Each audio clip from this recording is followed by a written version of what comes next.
took a bite out, baby, in the middle. I do believe that you came up rough. I thought I saw hello you. Everyone, good evening.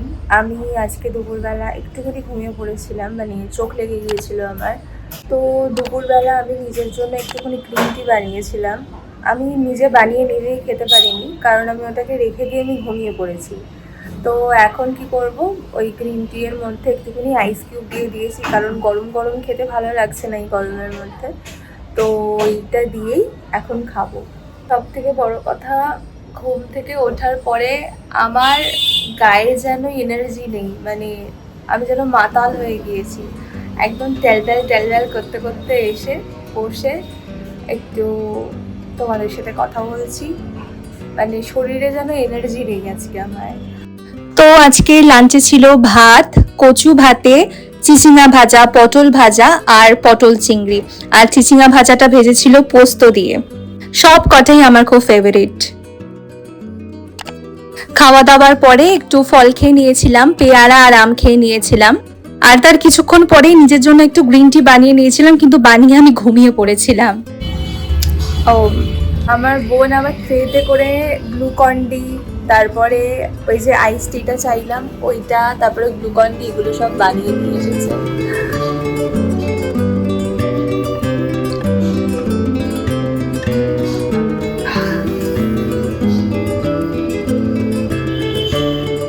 Feeling fresh.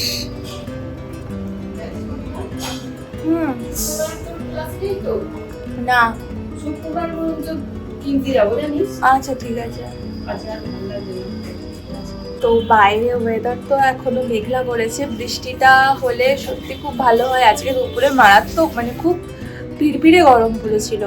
মানে আমি এসিটা চালিয়েছি, সবে just চালিয়ে আমি বাইরে কি একটা ভুলে গিয়েছিলাম। আমি বাইরে বেরিয়েছি, যে কি একটা আনতে আমি ভুলে গিয়েছিলাম, মানে ঘুম থেকে উঠে আমার কিছু মনেও পড়ছে না। তো আমি সেটা আনতে জাস্ট বেরিয়েছি, আর আমার গা যেন জ্বলে গিয়েছিল ওই 2-3 মিনিটের মধ্যে।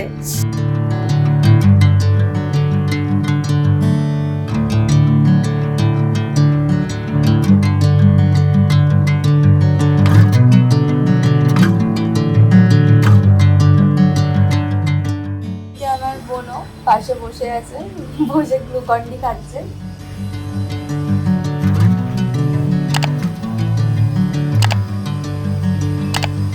তো আমি একটু বেরোলাম বাইরে, কারণ পাখির একটা দরকার আছে, তার জন্য বললো আমাকেও আসতে, তো আমিও বেরিয়েছি।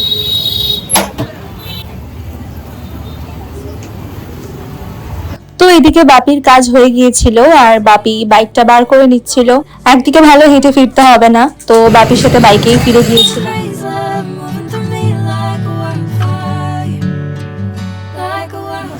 তো আমি বাড়ি চলে এসেছি, আর কিছুক্ষণ পরে আবার বেরোবো বাপির সাথে বলছি, মায়ের সাথে বেরোবো, কারণ বাপির সাথে সবে ফিরলাম।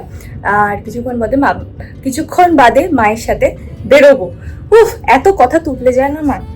তো আমি তো বেরোনোর সময় একদমই রেডি হওয়ার টাইম পাইনি, তাড়াতাড়ি করে জামাটাকে স্যাট গলিয়ে বেরিয়ে পড়েছি। তো মায়ের সাথে যে এখন বেরোবো, তো আমি ভালো করে রেডিটা হয়ে গিয়ে তোমাদের সাথে কথা হচ্ছে।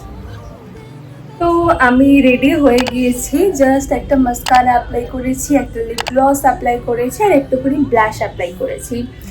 আর আমি অনেকদিন বাদে বাড়িতে আছি এই টাইমটাতে বিকালবেলা।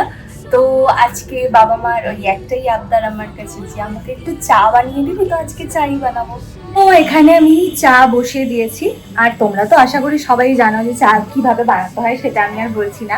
আমার নিজেরই চা রোজ রোজ এক ধরনের হয় না, কখনো কখনো খুব সুন্দর হয় খেতে চা, আর কখনো কখনো এত বাজে হয়ে যায়, মানে আমি নিজেই খেতে পারি না।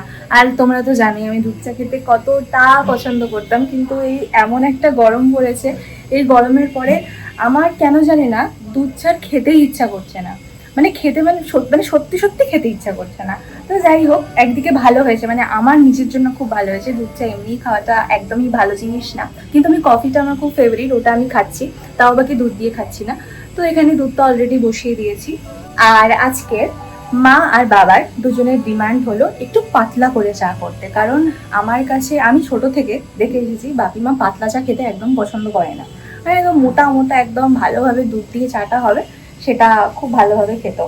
এবার আজকে আমার কাছে এটাই ডিমান্ড করেছে যে একদম পাতলাভাবে চা কর, মানে তারাও আস্তে আস্তে দুধ চায়ের মায়া এটা কাটানোর চেষ্টা করছে। এবার এই মায়াটা কাটানো যে কতটা কষ্টের ব্যাপার সেটা আমি জানি, কিন্তু আমি কেন জানি না হুট করেই ছেড়ে দিয়েছি। আমি যখন ভাবতাম যে আমি ছেড়ে দেবো দুধ চাটা খাবো না, তখন আমি কোনো দিনও ছাড়তে পারিনি। মানে যেদিন আমার মাথাতে আসেইনি যে আমি ছেড়ে দেবো, আমি খাবো না দুধ চাটা, আমি অটোমেটিক্যালি ছেড়ে দিয়েছি। আমি কবে ছেড়ে দিয়েছি আমি নিজেও জানি না, আমি লাস্ট কবে দুধ চা খেয়েছি আমি নিজে সেটাই ভুলে গিয়েছি। তো যাই হোক, আজকে সেভাবে বানানোর চেষ্টাটা করব। তো দুধে আবার দেখেছো ভুলভাল কথা বলছি, মানে চায়ে চিনির পরিবর্তে এই জ্যাগরি পাউডারটা দিই আমরা, তোমাদেরকে আগের ব্লগেও শেয়ার করেছিলাম, তো এটাই এখনও দেবো। আর চা বানানো হয়ে গিয়েছে, চাটা পরিমাণে বেশি হয়ে গেছে, আর বেশি চা মানে আমি বানালেই চাটা একটু বেশি হয়ে যায়, জানি না কী করে হয়। আর এই বেশি চাটা দেখলে মা হেবি বকা দেয়, বক বক করে। তো যাই হোক, দিয়ে আসি। Sinking in, I know this feels right. Catching a breeze, love moving through me like a wildfire, like a wildfire.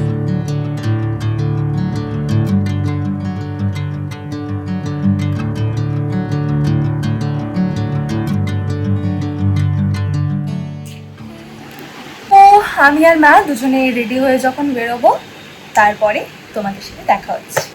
আমার নাচের কানের মা পরে নিয়েছে।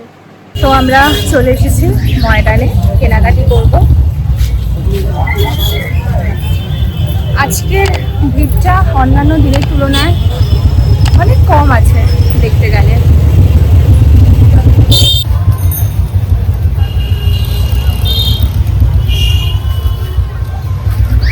আমি যতবার এখান থেকে যাই আমার এই লেহেঙ্গাগুলো দেখতে এত ভালো লাগে। তো এই যে আমার মা আমার কানে নাচের কানের পরে বেরিয়েছে। যাই হোক, কি আর করা যাবে, আমিও মায়ের জামা নিয়ে পরি, মাও তাই জন্য আমার জিনিসপত্র পরে নিচ্ছি।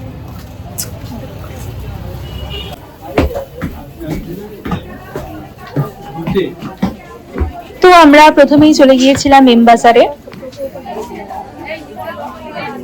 প্রচন্ড ভিড়। আর এই যে এখানে আমি আমার একটা পছন্দের জিনিস পেয়ে গিয়েছি।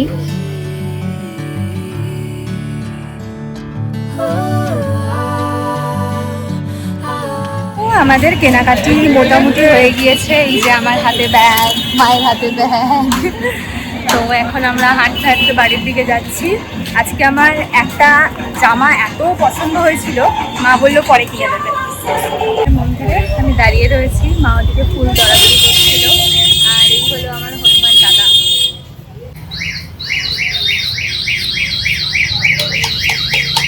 তোমরা কারা কারা এই লোকেশনে মা সিদ্ধেশ্বরীর মন্দিরে পুজো দিয়েছো আমাকে অবশ্যই কমেন্ট সেকশনে জানাবে। আমি এখানে বহুদিনই আছি, কিন্তু কোনোদিনও সিদ্ধেশ্বরী মায়ের কাছে পুজো দেওয়া হয়নি, কিন্তু ইচ্ছে আছে যে পুজো দেবো। তো ফেরার সময় মা বললো ফুচকা খাবি, আমি কি হ্যাঁ চলো বাড়িতে নিয়ে যাও। তো এদিকে বাড়ি চলে এসে আমি একদম চেঞ্জ করে নিয়েছি, আর ফুচকাটা খাবো। আমার এখানে দায়িত্ব পড়েছে ফুচকার মধ্যে আলু ভরার, তো এখন সেটাই কর। আজকে যা যা কিনলাম সব কিছু শেয়ার করবো তোমাদের সাথে next blog. Till then tata.